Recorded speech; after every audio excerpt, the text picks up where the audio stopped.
بهلول صاحب دا چې کومه مهنګایي راده 2 کروړه ټول عوام د دې نه متاثره شو. آیا سیاسي ګوندونه د دې نه متاثره دي چې دوی په یو پلیټفارم نه یوځای کېږي د دې کپتان حکومت خلاف دي؟ سیاسي جماعتونه چې یو ځای شي هم به ډېر ښه وي او که ځان هم کوي خو چې کولو له خلکو چې کام پاس شي. زه تا ته دغه کوم که نه چې زموږ والي خان به خبره کوله هغوی به ویل چې هر سړی چې دلی دې پته چې زه د ښځې سره ناست وی نو چې دا خلک دا پاسي قوم پاسي بیا کې انشاءالله دا ده چې مسله خو روانه ده او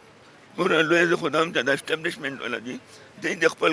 ښځو او خپل بچو نه تپوس کوي چې ای څه نه خفه دي په دې مهنګایي باندې خو خولې نه خبره نه شي کولی بیا کوم خلک چې سروس کوي هغه دا یو زموږ بې زبانه کام چې دی چې هغه سروس کوي او هغوی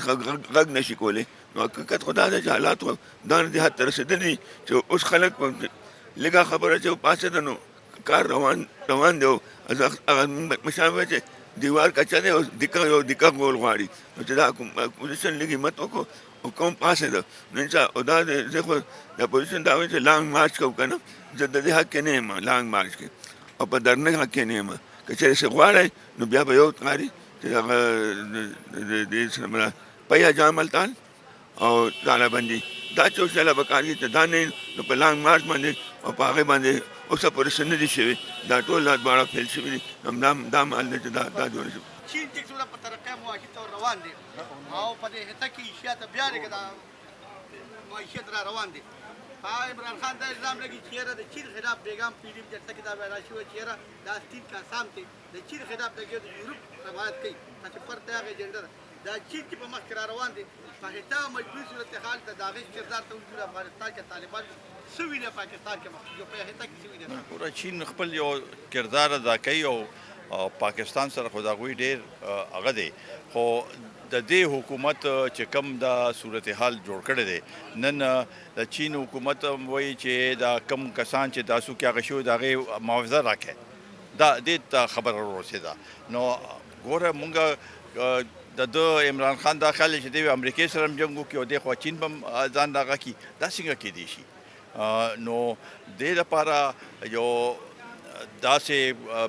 فارن پالیسي جوړول پکار دي چې هغې باندې مونږ عمل وکړو او د خپل همسایه ممالک چې دي دوی سره خپل یو هغه مضبوط کړو یو قوت مضبوط کړو او تعلق مضبوط کړو نو بیا مونږ مخکې تللی شو او چې څو پورې د موږ ملک خپل معیشت هغې نه څه مونږ څه دا اوس هم چې دی وایي چې یاره دا مړه زر مبادله دا مړه شوه په هغې کې خو ټولې مانګې تانګې پیسې دي که نه سعودي عرب نه اخیستې دي او یو ای نه اخیستې دي هلته هغې نه اخیستې دي دا چین نه اخیستې دي د دوی پکې څه کردار دی نو په دې لحاظ سره او یا دا بار نه د مزدورانو چې هغه دی د هغوی غریبانانو کورونه دلته پوسو کوي نو هغوی پریشانه دي داسې نو حالات خراب دي مونږ غواړو چې داسې یو توازن پیدا شي او چین زمونږ یو مستقل دوست دی او دغه دا مضبوطه طرف ته بوتل پکار دی سی پیک یو ډېره ښه منصوبه ده او هغه شو خرابه شوه نو خدا نه خاصه دا زموږ لپاره ښه نه ده وخت به کوي او دلته مونږ څه خو دا فکر دی چې د هغې نه به څه جوړېږي داسې حالات جوړ دی نو بجای دې نه چې دغسې هغه شي دې وخت کې کو مونږ غواړو چې دا د عمران خان اوس حیثیت څه پاتې نه شو په دې ملک کې دا مهنګۍ څه چې چا نه تپوس کوي نو د عوامو پې عدم اعتماد شوی دی دې نه پس عوام نور برداشت هغه نه قابل نه دي د ده غلط پالیسو په وجه دا ملک نقصان دی شو داسې هغې ته راغی چې اوس دا ملک بیا دوباره خپل پښو باندې ودرولو کې او به هم وخت لګي دی خو په هر یو شي کې وایي چې سابقه حکومت او دی هغه کې خو هر یو سړی پوهېږي چې هغه وخت کې د مهنګۍ صورتحال او نن څه صورتحال دی نو دې حالاتو کې مونږ سره په خپله فکر دی چې دا صورتحال چې کوم طرف ته دې ملک بوځي دا سنګین د دې خطرات کې مبتلا کوي دا ملک او دا د عوامو دپاره به مونږ هر قسم قربانۍ ورکول ته تیار یو.